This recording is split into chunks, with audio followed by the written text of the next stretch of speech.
G'day crew and welcome to another video. In this video I'm finally back out on the water again. I got through my work that I had to do and I have a little bit of time, not a lot, but a little bit of time to get out and enjoy myself. The plan is to do an overnighter, and because I haven't been out on the water for so long, I am going to do a fair bit of trolling. Not that I expect to catch anything trolling for mackerel, because it's an overcast day and I'm trolling with spoons. And I've never done real well with spoons trolling on an overcast day. I'm not sure whether the mackerel go off the bite when it's a bit overcast and rainy, or whether the spoons need the sun to flash them as they spin. I tend to think it's the latter, that they need the sun to flash them as they spin and attract the mackerel to bite. I could be wrong about that, but that's my theory and I'm going to stick with it. And anyway, because I haven't been out on the water for so long, the plan is to just troll around for most of the morning and then maybe go and do a little bit of bait fishing. Late afternoon I'll go and check the pots and then I'll find somewhere to anchor up for the night. I'd like to bring home a feed, but this trip is mainly about getting out and just enjoying myself because I haven't been out for so long. And of course I've got my new do-it-yourself custom built rod. You would have seen me building that a couple of episodes back, and I want to try that and I hope I do get something with that. So anyway, that's the theory behind it all. We'll see how it all pans out. Alright, just gone first light. 5:29 actually, it's not quite first light according to the sun up report, but anyway, a lot of glare from the lights of the city. So anyway, nice early start. It's easier in winter because it's first light gets later.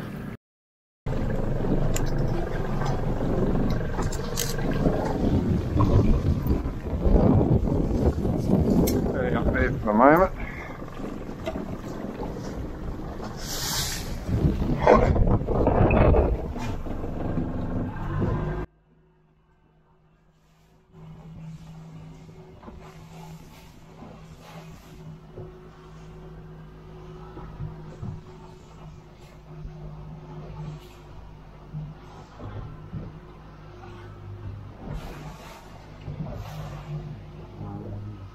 I'm trying out some new trolling gear that I imported from America here.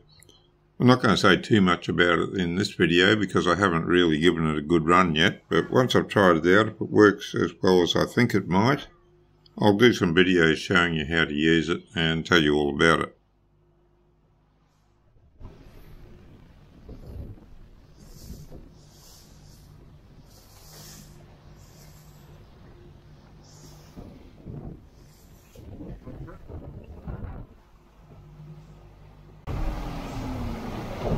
I might have tripped.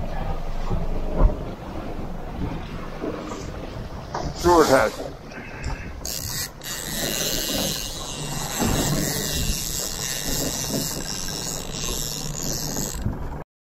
This is the track that I followed when I was trolling for the mackerel. Started off around the Hope Banks and trolled down along the Amity Banks towards the Naval Banks into the Lazarette and back up again. Trolled around the Hope Beacon and didn't get a single mackerel. Didn't even see anything that looked like mackerel on the sounder. But I did see a lot of grinners on the sounder, and I did catch quite a lot of grinners on the trolling rods. They kept me fairly busy pulling them in. I must have got all up on the day probably 20 plus grinners. So that's 20 less grinners that you guys have got to catch.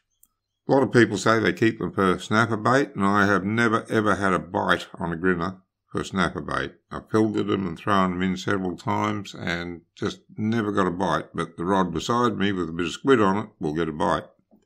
So I don't use grinner for snapper bait. However, I have found that they are great crab bait, and that's what I keep them for. As soon as I catch a grinner, it goes in the icebox, and when I refresh the crab pots, it goes in there. And what I have noticed is when I've got mullet in the crab pots and grinner in the crab pots, the crabs eat the grinner first. They strip all the flesh off the bones, and after the grinner's gone, they'll go and have the mullet then. So it seems to be very popular with crabs, and for that reason, whenever I catch a grinner, I keep it. If I don't use it that day, putting it in the crab pots, I bring it home, put it in the freezer, and use it next time I go out. It also saves a bit of money on buying mullet bait. because if I've got enough grinners I can get away with putting half a mullet in the pot and filling it up with grinners. Seems to work just as well. Got some new lures here I'm trying out. Picked up a bit of weed straight away. I hit that off. Alright, he's off. I think it's a swim alright down there. I don't know if you can see it through the bubbles, but with the Polaroids on I've got a pretty good view. Yeah, he's swimming good. I'll let him out a bit and see how he goes. Third fish on this. At least I got the battery changed, but I missed the bite.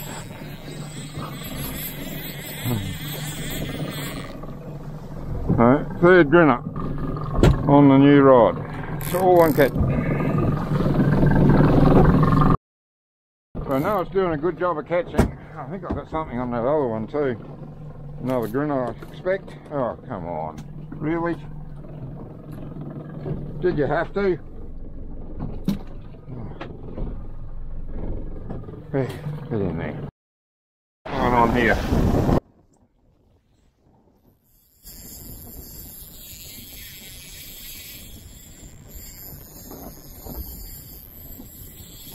Another grinner.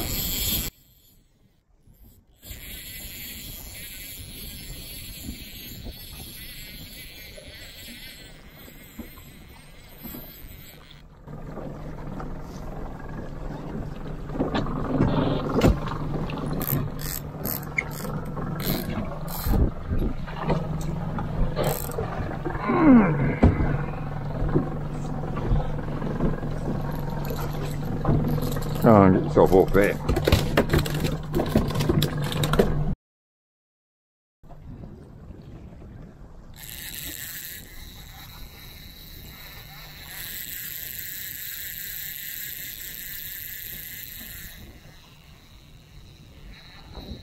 Another grinner on this one. Oh, Joe. Oh, come on, didn't want to. Not that much off. Okay, stick him down there.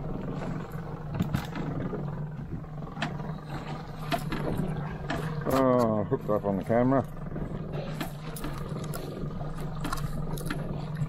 Oh, got it.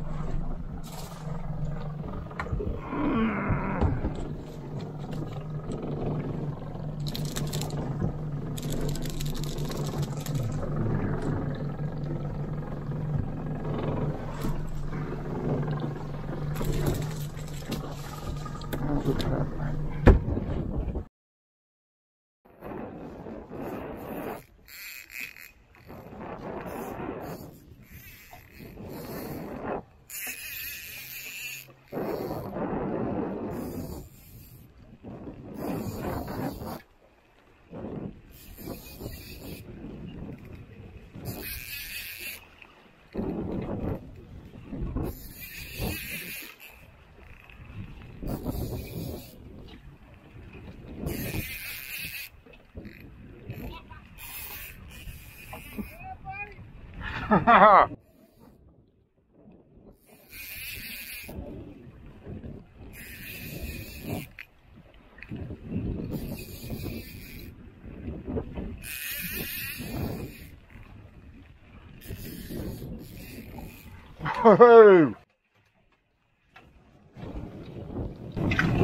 Oh.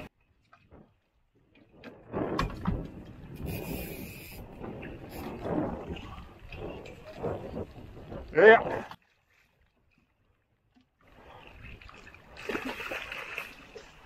Big skeleton right behind me. Yeah.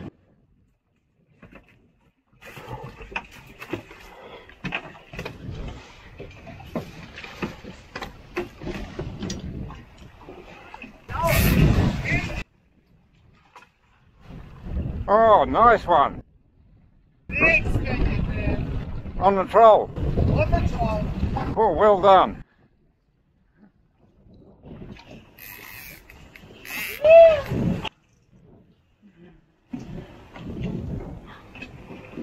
Yeah, that's a real nice one. How big that stuff? I don't know, pretty big.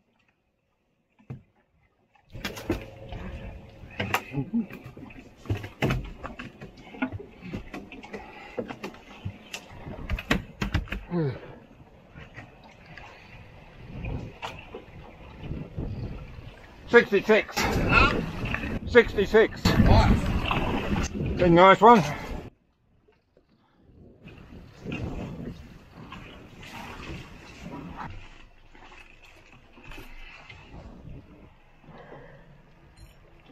When you catch a fish, you really need to look after it because you want the best possible meat you can get to eat.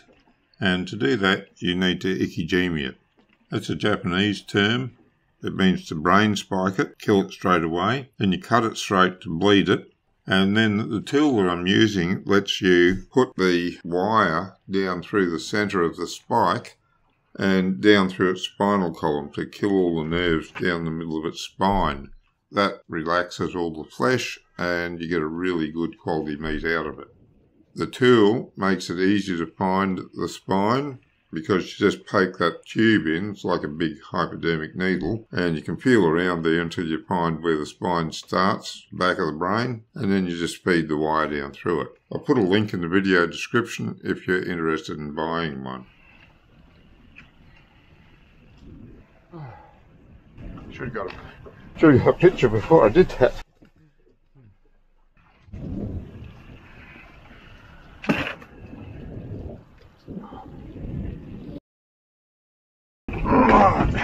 Trying to get in.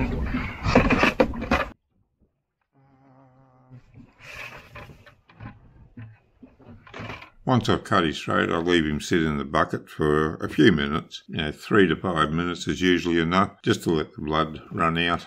Head down, of course.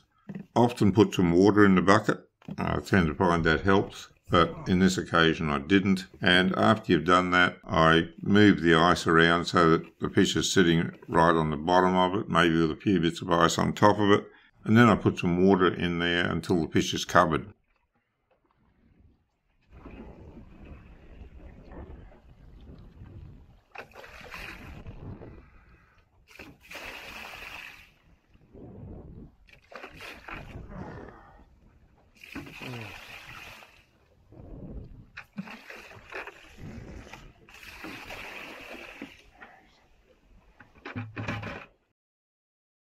Into some bait school and hooked one, but that's all I got.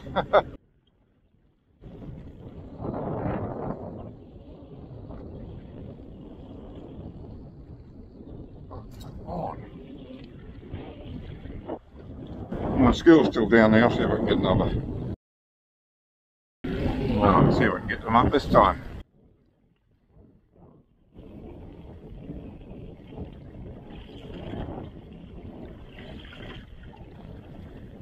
What have we got? Oh yeah, that's good bait.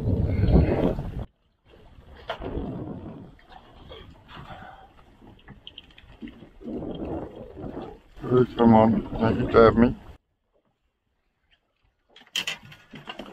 I said don't jab me.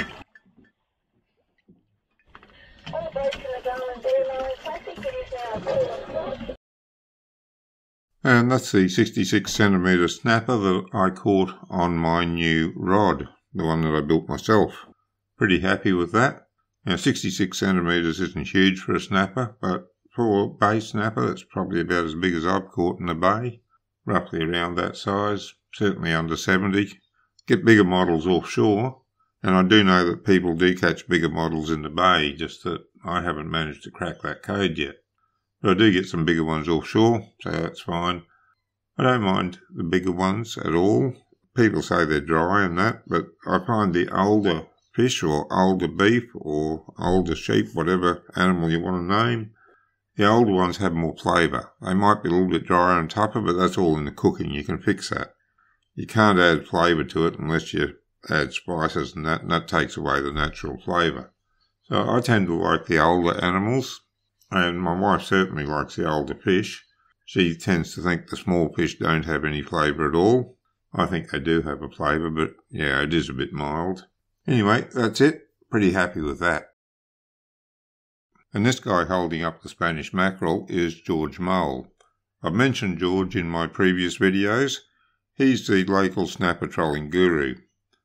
It was his advice that got me into trolling for snapper, and it took me a little while to get the hang of it, but now I'm getting snapper fairly regularly. Or, if not snapper, grass sweetlip. I've caught a few of them on the troll. Quite nice size, over 50 centimetres. So it was all George's advice that got me into it. I put a link to his podcast where he talks about trolling for snapper in the previous videos, but I'll put it again in this video down in the video description. If you want to troll for snapper, I really advise you to have a listen to that and take his advice. Anyway, while I was pulling in my snapper, he was in the next boat pulling in this Spanish mackerel. Beautiful fish. Well done, George. It wasn't long after that it was time to go and check the pots before I looked for a spot to bed down for the night.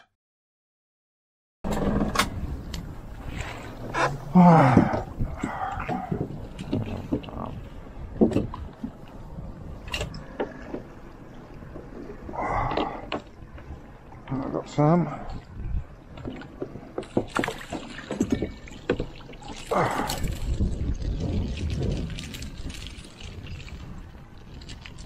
Right. Oh, you say? Oh, yeah, it's down there.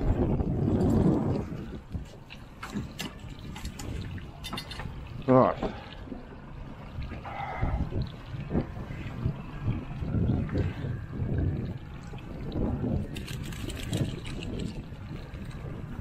There's the outside. That'll be wet first.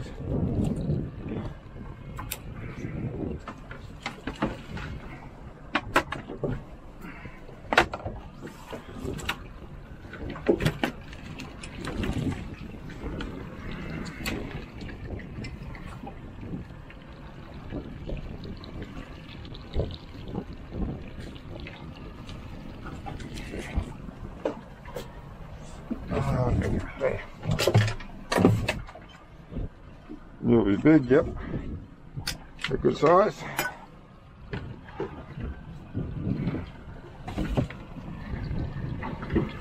Oh, I'll get you out for you, cark it.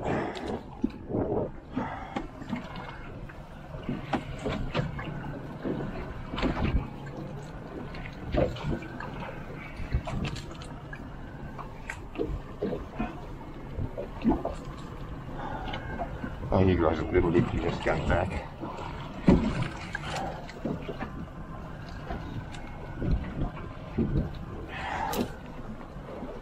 You might do. You might. Yes, she'll do. 4. I don't think you will, eh? You're too small. Well, a long shot.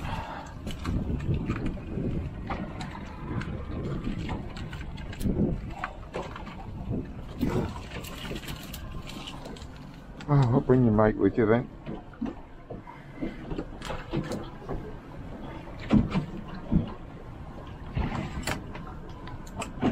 Yeah, yeah. Ooh, hang on, are you? Yeah. Yep, okay, come on.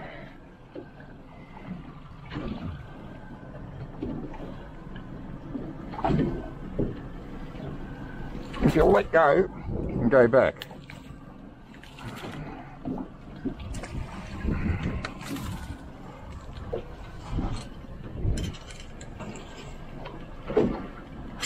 No, I made it short.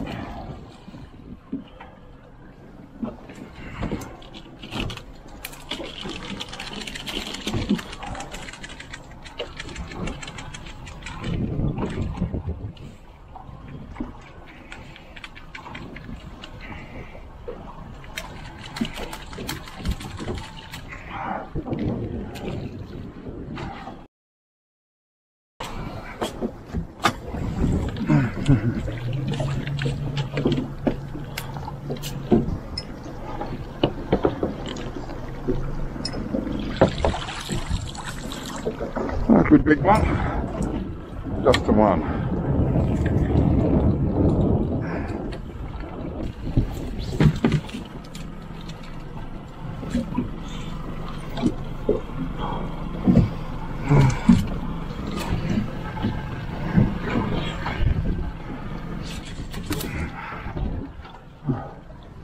big one.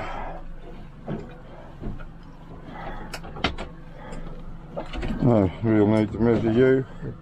Heaps big.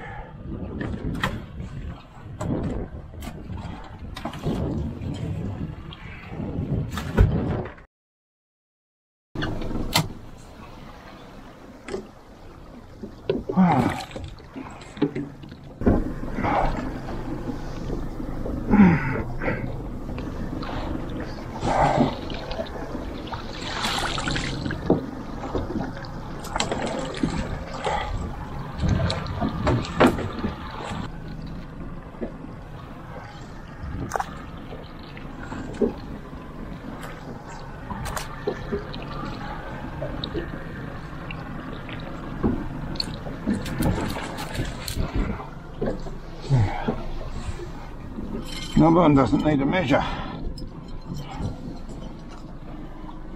Heaps big.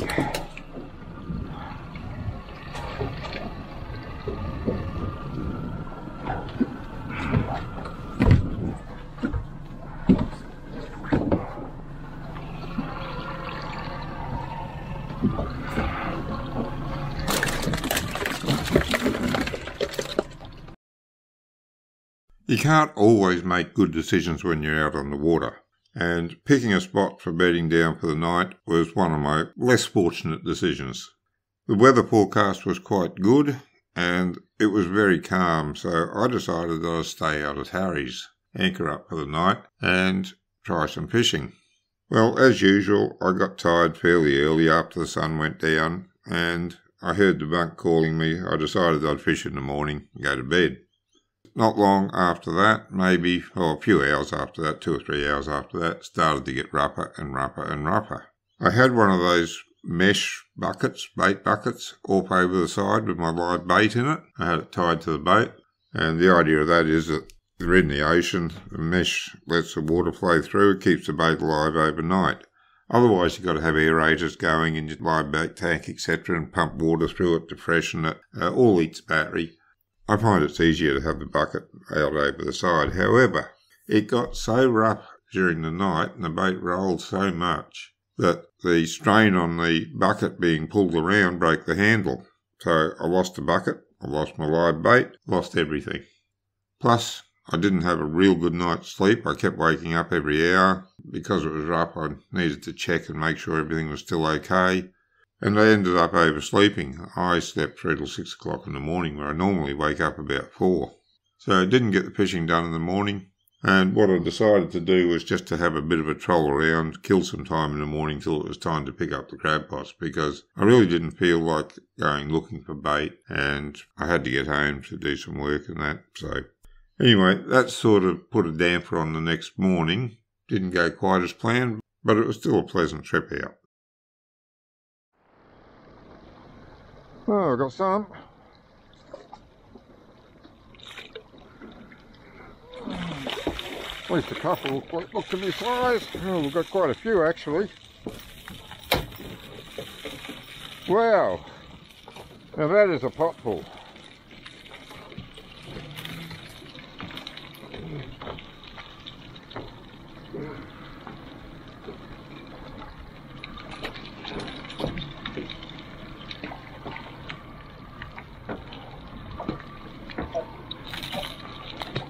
Dude, I like the grinner.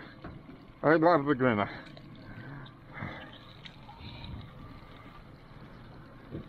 It's just as well because I don't.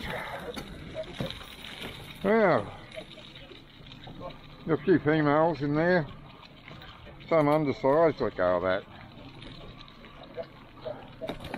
Wow, when you get a pot like this, there's a time where I wish I had the bucket to put them in.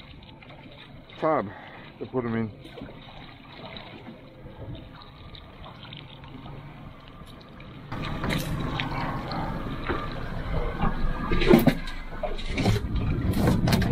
The underside by about half a millimetre, if that. Okay, let's see what we've got with this size then. You should be sized.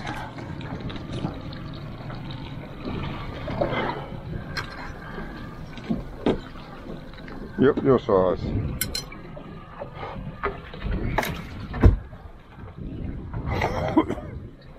I'm drifting. Right. So safe direction. Come on, you're undersized and you're going back.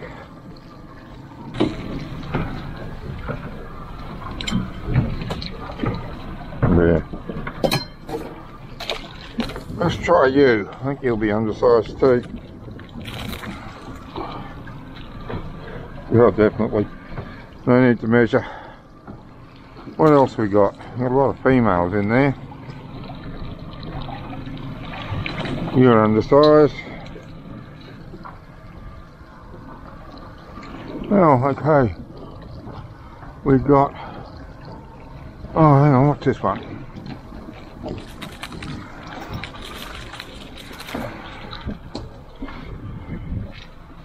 Let's do the measure.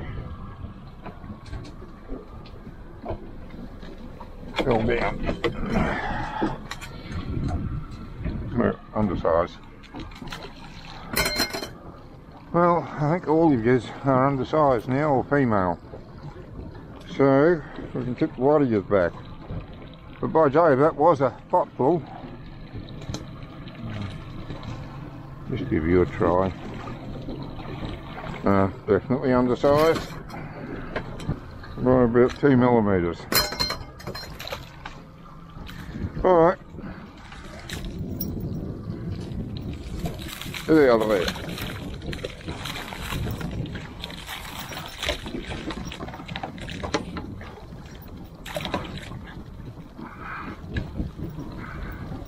Come on, you stupid thing.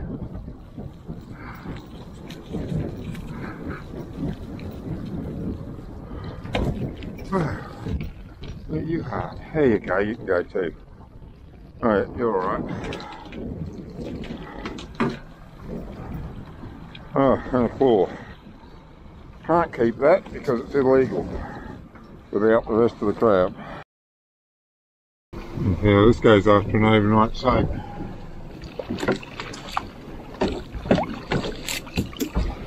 Oh, get off there. Oops, she's a bit collapsed. When the hell that happened?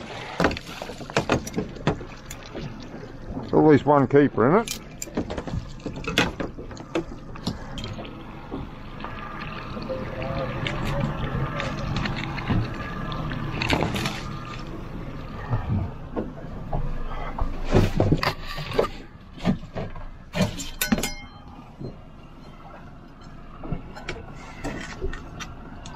Yep, you're a keeper.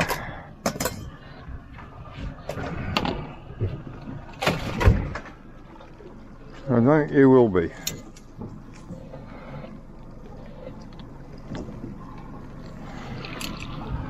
You're going to be small.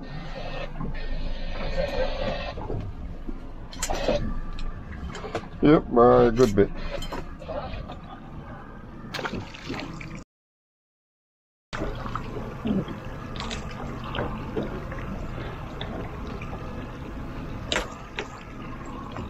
They're not looking too good. Oh, we've got one Denny. Oh no, got a few more in there. Might get a keeper out of him yet. Maybe two keepers. Oh, mantis shrimp. Wow.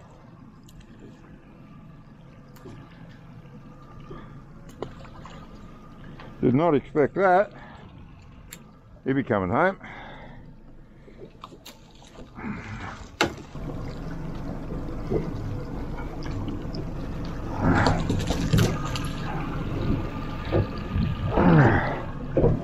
I think you're big enough. Yep.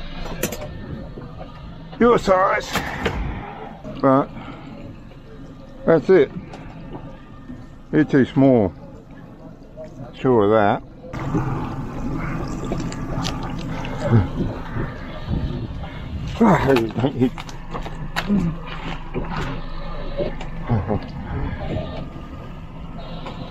Too quick for you, was I?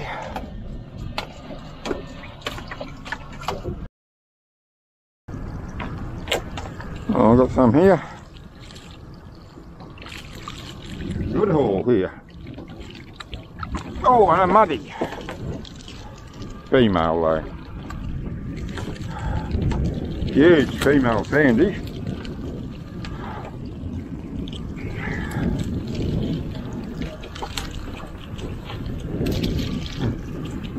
And looks like the bait bag's been torn. Have to do some repairs on that.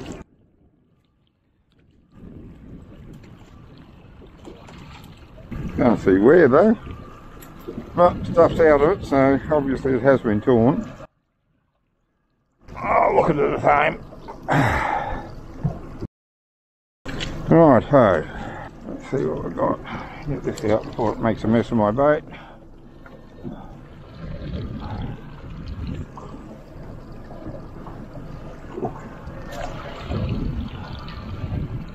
Oh, I might only be the one keeper here. Oh, don't you dare.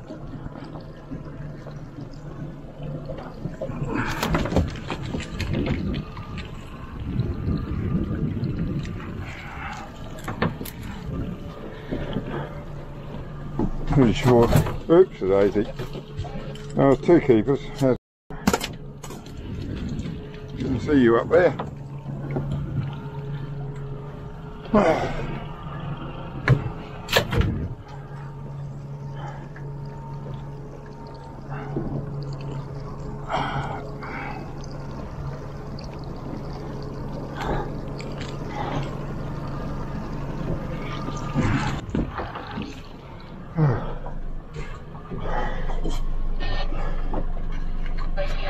Yep. Keeper.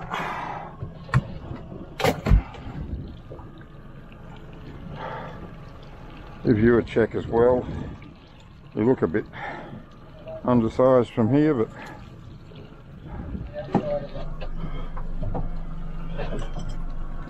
well, you're undersized.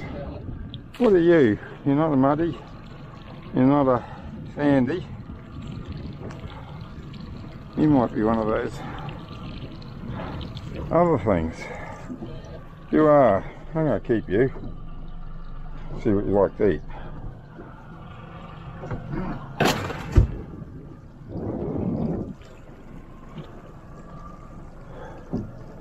Well, it's a shame. That muddy's nice size, but it is most definitely female, aren't you? Yep. Okay, that's the take from the crab pots. There's 11 crabs there. I did pull a dozen up, but one of them got totally smashed, and that's the reason for all these legs and claws. The ones I got on the Friday, I put in the big ice box I've got in the boat, and if you've seen my previous videos and noticed the ice box, it's a big solid one, and I always keep it pretty full of ice, and then I throw some seawater in to make a salty brine to keep everything in good condition till I get home. However, it got really rough on the Friday night out at Harry's, a lot rougher than the forecast indicated it should, and with all that ice sloshing around backwards and forwards in the salt water and the crabs and that, it smashed them, and one of the crabs got totally smashed. It's not even worth trying to save it to eat. The rest are okay, but they lost a lot of claws. As you would have seen, I got this mantis shrimp, so I'm going to cook him up and see what he's like. I haven't had one before. Looking forward to trying it. Of course, there's my snapper over there at the back, all 66 centimetres of him. Not a bad one. I think it's probably the biggest one I've got. I know, it'd be close to the biggest one I've got in the bay. I've got a couple of big ones down at Peel years and years ago. Maybe even bigger than that, because they had a knob on their head. And that brings us to the end of this video. I didn't get a video out last week because obviously I was out on the water filming this video. I'm not going out this week, although the weather is great. But I'm not going out because I'm still editing this video to get it up tomorrow. I don't think I'll be going out next week because the forecast, when I last looked at it, looks pretty miserable, about 20 knot winds. So probably won't go out next week. But hopefully I'll get out the weekend after, so it might be 2 or 3 weeks before we see another video. You just have to play it by ear, see how it goes. I've got a few holidays up my sleeve. I might be able to get a midweek break, see how that goes. And since I'm not sure what my publishing schedule is going to be over the next several episodes, if you do enjoy them, I suggest you hit the subscribe button and the notification bell so you get notified when I do upload a video. I will try to keep a regular publishing schedule, but it's going to be a little bit hard for the next couple of months. And even though I'm not sure when it's going to happen, I do look forward to doing the next video. Until then, good fishing.